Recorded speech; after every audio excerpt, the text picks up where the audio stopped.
Hi everyone, my name's Gene. I'm an illustrator and a graphic designer. I've been working in the industry for about 15 years.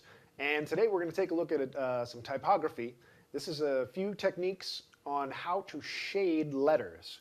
So there's a couple different things I want to talk about. Let's get started. All right, so we have a couple of letters quickly drawn here.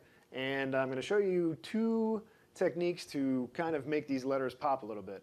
Now, the first one, obviously, is we could just outline the letter in a darker color.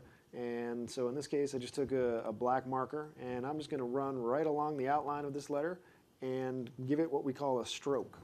And it's not going to have a heart attack or anything. That's just what it's called in Photoshop and Illustrator and pretty much any other program that you're ever going to use if you get on to your computer and you're doing typography the old-fashioned way, which is digitally. So it's just a quick little stroke. Stroke, all that means is an outline around the outside of the letter. The second thing we can do to make these letters pop, a little bit of shading technique, is to define a light source. So for this, I'm just going to say that our light source is here, and we'll say this is a very creepy kind of skull-looking light bulb. That's just how we draw them. I'm going to do the same sort of thing, where I'm going to start by outlining the entire letter. But this time, instead of outlining the entire letter with the same line weight, I'm going to darken every line that is away from my light source.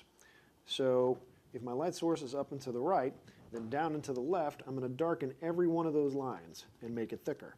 And that's going to give this letter a little bit of depth and kind of make it just pop out a little bit. So here you can see it's almost looking a little bit three-dimensional now. And all I've done is just thickened up every line that's facing away from from my little light bulb here.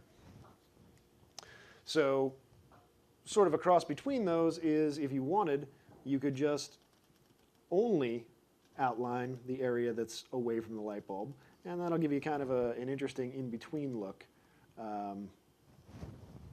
It'll make it pop a little bit, and it'll make your brain fill in the other side of the line there. All right, so there you have it. Those are just a few things that you can do to make your typography really pop, really stand out from the crowd. So if you have any questions, please feel free to ask. Thanks for watching. We'll see you next time.